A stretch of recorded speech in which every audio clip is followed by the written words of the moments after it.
Good evening, ladies and gentlemen, and welcome to this episode of the Forum Africa. I am your host, Mark Anthony Akem, and with me in the studio today is our distinguished guest. To my right is Miss Ella Wamba. Miss Ella Wamba is originally from Congo and has worked for the past 8 years in the United States for a major finance and auto company and holds a degree in business management. Miss Ella, you're welcome to the show. Thank you. Thank you very much. And also with us in the studio is Miss Yeti Abasi. Miss Yeti Abasi is a Nigerian student here at the UTA, that's University of Texas in Arlington. And Miss Yeti is also a student of industrial engineering. Miss Yeti works currently for Xerox. Miss Yeti, you're welcome to the forum. Thank you. Thank you very much. There's been a lot of conversation. I mean, with us being Africans, it's always a challenge for us when we come over to the western part of the world. There's a lot of issues with cultural integration. And as such, we're going to try as much as possible to have our conversation or focus our conversation around that today. With that in mind, our question is going to go this way. In recent times here in the United States, considering the migration of Africans into the western part of the world, there has been significant, results leading to greater levels of cultural integration.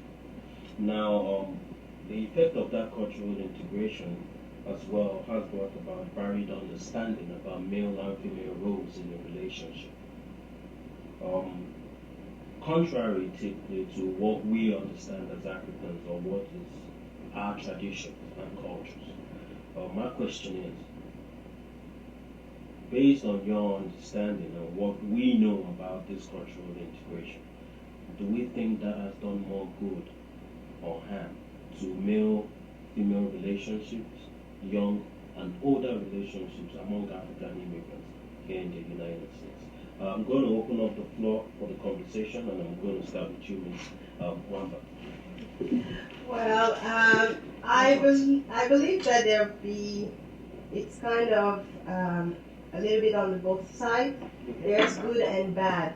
When it comes to good, I think, us coming from the continent with those traditional values, being here, we are exposed to, the Western type of values and conceptions when it comes to relationships. And so we kind of open up a lot, and we are exposed to view it in different ways and try to experiment a little bit to be able to blend in. At the same time, we in some ways struggle to be able to balance out with the lifestyle and the traditional values that we're coming from. Yes. Which is, traditionally the idea that, the type of family, mother, father, kids, married, yes. Which most of the times doesn't work necessarily the same way here, due to, the work schedule, still going to school, trying to establish a career. So we face some challenges. Mm-hmm. So in other words, you feel that has had some kind of impact in the way we relate with each other. I mean, considering, the changes we do face. Do you think that's more like a culture shock that we experience when we come over, Ms. Yeti? Just your thoughts on that. I would say for some people it might be, and for some it might not be. For some people, the way they're exposed to the Western relationship and the way back home is very different, and that's a good thing, and sometimes it's a bad thing, because in the Western exposure, they're more inclined to the women. They take care of the women, they open the doors for the women, open the car doors and hold the car doors, and they always want to take the woman first. But back in the Western, so in the African culture, you have the man who is the head of the house, and the girl has to be submissive to the man, and whatever the man says goes. But in the Western culture, it's not necessarily the same thing. And just something you said caught my eye, and I wanted to get our thoughts around that. When we talk about being submissive, it's often looked at over here in the Western world as a negative word or a negative connotation, especially when you're talking about male and female relationship. But in some instances, I think, considering where we come from, do you think that aspect of our culture that tells us now, I'm not a believer that a woman should be treated as a second class citizen. Okay, I do believe women should and will be respected in society. But at the same time, I also believe that our typical traditions and cultural values and norms should not be shoved to the side just because of we're in a different culture and things are done differently. So when we talk about a wife or a girlfriend or a fiance in a relationship being submissive, to me I see it more from a respect standpoint. Your thoughts on that, Jose? Well, I don't believe that it's really, I mean, of course, here they consider it to be submissive. Personally, it's not being submissive, but for a couple to be able to work, I think the male has that position that needs to be held. And the women, to some extent, needs to step back a little bit. It doesn't mean that she's being submissive, but she's leaving him the room to handle the household and the main responsibilities, but at the same time she's being supportive, which I think here in the United States they perceive it as being submissive because there is that idea that, okay, a woman needs to be independent, she needs to have a career, she needs to hold her own. Yeah, so. And now just going off of that, okay, there's always this scenario where men, too, in some instances, feel a little threatened, especially when a woman has financial stability and is able to, in most instances, earn more than the male. I mean, the typical African scenario, most men feel very threatened, or maybe a woman is way more educated than the male. So, how do we get past that when it comes to a scenario where a man doesn't feel comfortable with his woman earning more money than him, and more often than not, found out that causes problems because the man feels each time the woman says something to him, it's more like she's trying to let him know that, look, I bring more in, and you should do what I want you to do, versus the other way around. Your thoughts, Mrs. Zach? I think it just goes down to your self confidence as a man.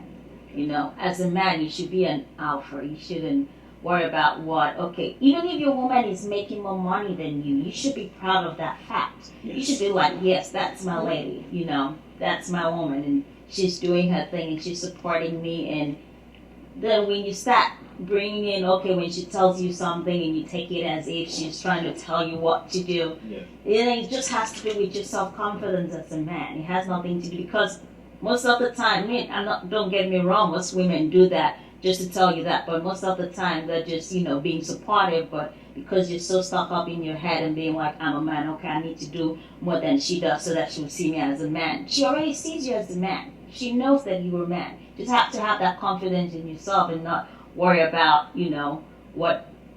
she's doing her thing and she's independent and she's supporting you. So that should be a good thing. It shouldn't be a negative thing. But what in those instances where really that becomes the case? The woman tries to make the rules or bend the rules because she is the person bringing in more income. I mean, how do you relate, or what would you say in a situation like that to the male who understands that, yes, this is my woman, this is my wife, this is my girlfriend, this is my fiance, I love her, I care about her, but she really doesn't respect me as much as she should have, or should respect me because I don't make as much or I don't bring in as much. Now she feels that she can come in the house, especially you know how African men are when it comes to their ego. You can imagine walking into the house and your wife comes in from work and tells you, "Oh, why haven't you made food?" It happens.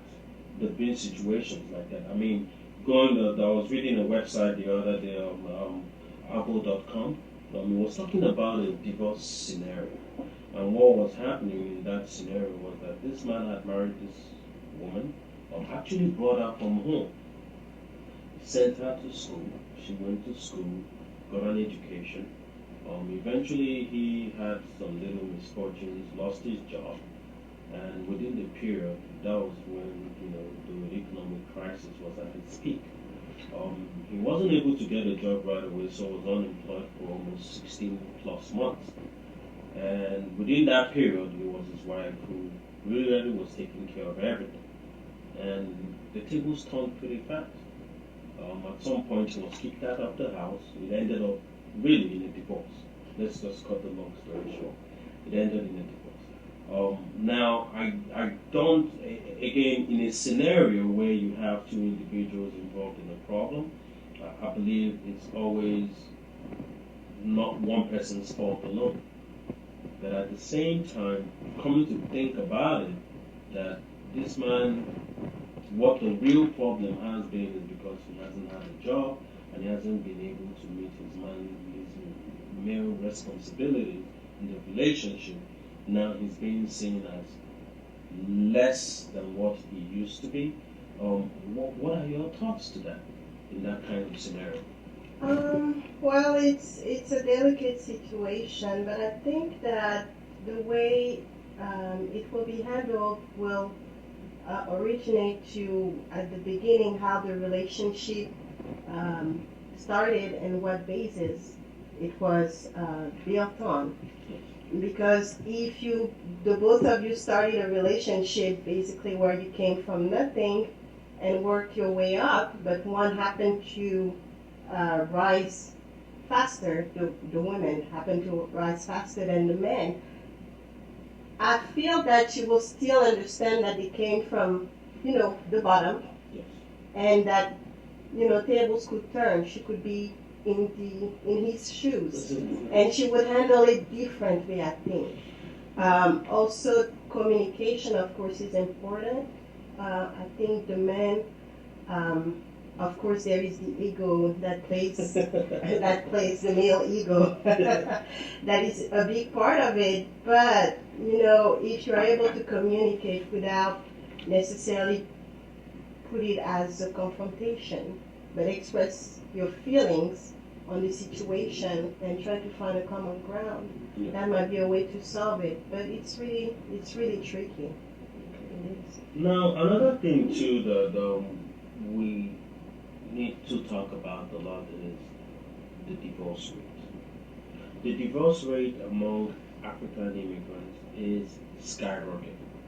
According to some statistics gathered from Apple.com as well, just in general, the divorce rate among blacks is almost 11.5%. Among whites, it's about 10.2%, Hispanics, 7.8%, and Asians, 4.3%. Now that ties, in my opinion, back to the conversation we've had here this past few minutes about having respect for the fundamentals of your culture. Because I feel when we as Africans come overseas, we tend to neglect our cultures completely, our cultural values, our cultural norms. We want to adopt something new and evolve into what we want to evolve into. Now, another thing that has haunted Africa as well is that we don't have a written history. We don't have anything that is documented. Look at most other cultures. There is a history. There is a documentation. There is a trail. So is it one of the reasons, can we say in fair language, that this is one of the reasons? Again, I know when we say blacks, it might include African Americans, indigenous Africans, African Americans and African immigrants.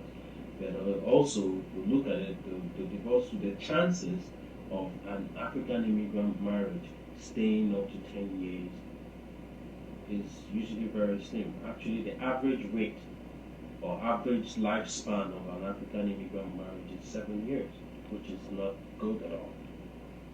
So, with that in mind, what can we do to curb this high skyrocketing level of, divorce among us African immigrants? Your thoughts, Mr. Yeti? And I remember growing up back home in Nigeria, I never heard of anything of saying someone was getting a divorce. I never heard of it. But then I came over here and I've been here for quite a while, and then I went back home and I started hearing people talking about divorce, and I'm like, what in the world is going on? And it just all comes back to people trying to imitate other culture instead of their own culture. African culture has a very rich history and culture. And then when you come over here and you try to be like every other person, you say like you go to the Rome, you have to be like the Romans. That's just not right. I mean, and it all comes back to, a man loving his wife and the woman being submissive. If you spare me, I will take it back to the Bible, where God even said so himself. He said the man is the head of the household, and so you love your wife just as much as God loved the church, and then woman be submissive to your husband. Now, if you can do both those two things, I don't see any reason why you should be divorcing, especially at a 7-year marriage. I mean, go back home, you hear of a grandparent who've been married for over 90 plus years, or maybe 50 plus years. And that is the culture we come from. But, we're so much trying to be like the Americans and so much trying to imitate the Western culture that we forget where we come from and forget that our culture is much richer than any other culture, and our history is much more powerful than any other history. Yeah. So, in other words, your suggestion is, have more stronger ties to our culture, and regardless of where we find ourselves, to have more strong and appealing, tie to our culture first. Yes. And even when we do integrate other cultures, not to lose the fundamentals of our culture. Exactly. We'll take this and we'll be back after the break. And when we do come back, we'll go dive into more about our conversation today. Thank you guys so far, and we'll be back again.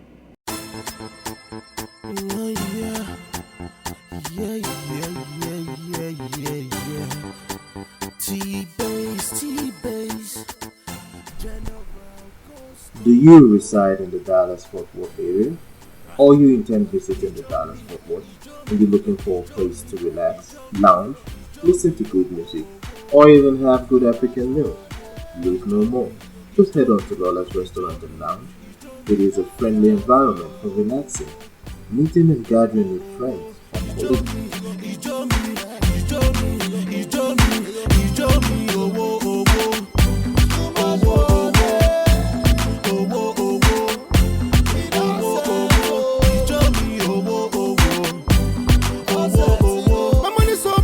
colleagues. If you want to see him, you must climb ladder. International money, we stand all weather. Best in our bank and name, not him guiding. If Toyota fail, my money go saver. If you don't believe me, go ask Obama. Welcome back to this segment of the Forum Africa, and I'm still here with my distinguished guest, Ms. Ella Wamba and Ms. Yeti Abasi. I'm still your host, Mark Anthony Akem. And now we're going to go into something that really intrigues me a lot when it comes to, I was having a conversation with a friend a while ago, and there was some interesting categorizing that she did that really got me thinking. She told me that in terms of placement in society, it's the white man, number one, the white woman, number two, the black woman, number three, and the black man, number four. Now let's understand, obviously when they say black, we're talking about everything color. So being a black man, okay, that really got me thinking. Now, I know we work hard. For those of us at the Forum Africa, we're all black. We work hard. Okay, I give that credit to myself and to my team. But again, that kind of scares me. Is it something we're meant to believe that is true, or is it really true? Your thoughts, Mr. Mohammed? Well, from what we see in the landscape here in the United States, definitely there is a difference when it comes to the rank as far as, especially the male, as far as black males and Caucasian. There is a tendency for black males not to necessarily rise up and to be the responsible male, bringing most of the bread, quote unquote, at home. To the family. Yes, to the family. The women has, more responsibility, works, take care of the kids, pays the bills, and the male, we're not sure what he's doing, but not much. And that's, of course, it's not fair to the other ones who work hard and do what they're supposed to do, but that's what tends to happen and to be shown out there. But again, we're looking at it, I look at it from something that is institutional. In other words, it's something embedded in society. Obviously, when you go to look for a job, I mean, your professional counterparts who are non-colored stand a better opportunity of earning more than you, the chance of even getting the job that you do. Is that something that I do understand that at some point individuals don't control other individuals' destinies, but at the same time, when something is institutionalized, it's more like it's subliminal. You can't see it, that it's really happening. So how do we come out of this whole scenario? How does a black man view himself? Your thoughts, Ms. Ye? You should always view yourself as the winner, no matter what the situation is. You should always view yourself as you're on top, no matter what. I mean, this country was built on slavery, and because of that, they have that mindset that, okay, if I go in to find a job or if I'm going to do something, the other person being a Caucasian is going to be preferred over me. Yes, that's the fact. But you can change the fact because that's not the truth. You can do something. I mean, years ago they didn't believe this country would be ruled by a black man, but look at President Obama is the president now. He's been the president for the past 4 years. He's in his second term now. And the other things that we have to support each other. Because I remember when he was going for the presidency, he had so much people, and it was from the black people said, oh, he's not going to make it. Oh, he's not going to do that. But then he made it, and he's sitting right there, and he's the president. So we have to fight against that stereotype and have to keep working hard and keep pushing ourselves further and further until we get to where we are supposed to be. And we shouldn't take what people are saying that's what, okay, because they say that's what is going to happen. No. So be better. Always strive to be better than what people say you are. In other words, it's just what it is. Now, another thing we've noticed too, now let's kind of narrow it down more. Take it from the broader scope of the black male or the black man to the scope of the African man. So, according to Dixon in 2006, though African immigrants are most unlikely to be unemployed, are usually in good occupational sales, business management, medical, engineering, etc., etc. It was also discovered that 1 out of 5 African immigrants in the United States lives under poverty. So that begs, man. Sometimes it keeps me wondering. How does that happen? I mean, when it comes in terms of education, we're usually very educated, we're usually very hardworking, very driven. Um, but how come we still find ourselves um, living under the poverty line? Which now begs the question: if really we're having equal opportunity based on our education and what we bring to the table in the western part of the world as Africans, why are we still having a scenario like that where one in every five, still lives on that poverty? Miss Ellen. Well, when we come here, even though we are highly educated, I mean, most Africans come here, they go to school, they already have an education and degrees from back home. But what happens, you get here, you have to start from scratch. Your degrees that you had back in Africa are not necessarily accepted here. So you have to start from scratch. So you have somebody who's 40 years old already and coming here and has to start all over again and go to school for almost a decade and needs to be able to accomplish something that a 20-year-old will do with more energy, younger, and not necessarily having kids or a family. So it makes it really more difficult for us to be able to reach that level of being financially stable faster. So, yeah, and that brings us to another thing. Is it that our educational system back home is not up to standards? Is it that it's just that we're seen as people who don't have what it takes to do what is done here when we come over here? Because obviously we have the education. I want to believe we can defend our education. Why aren't we given the same opportunities as those who come from other places with their education? Or is it that there's just this notion that once you come into the world, is it the same thing we experience as African immigrants? Is it the same thing to Asian immigrants, Indian immigrants, Hispanic immigrants?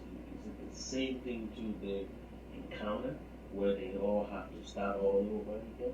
Let me see it to you.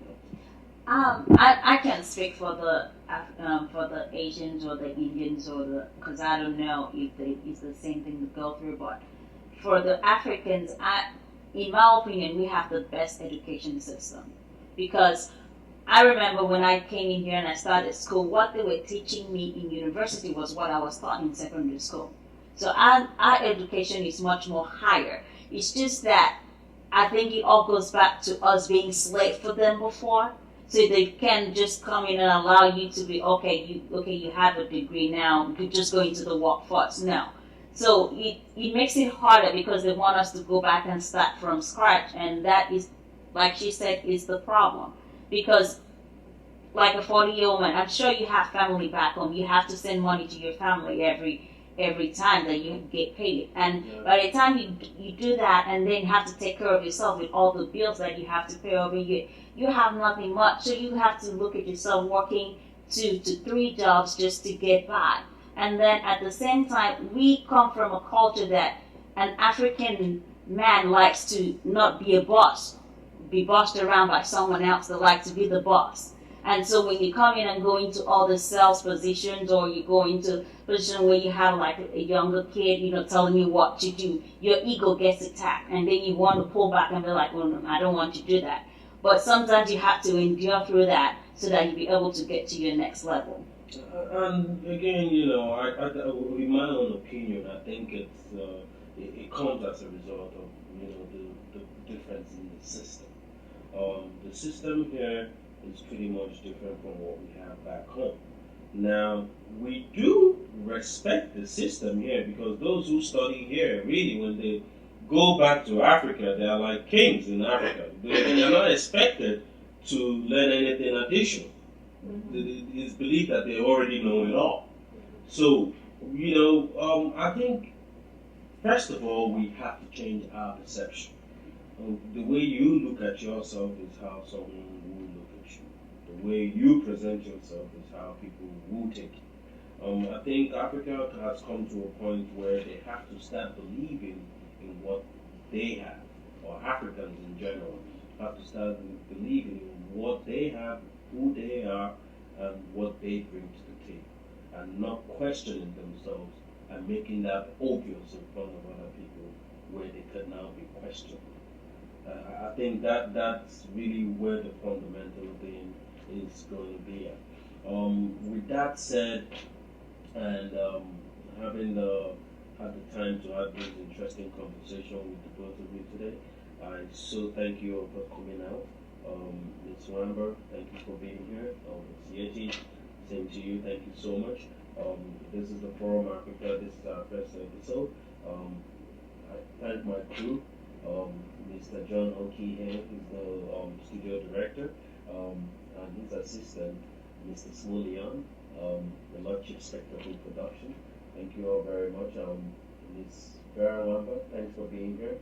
And thank you all too, the millions of you out there who will be viewing this online. Expect more of our episodes coming. More entertainment, more exciting conversations about things that concern us as Africans. It's still me, Mark Anthony, I am your host, and I look forward to seeing you again. Thank you so very much.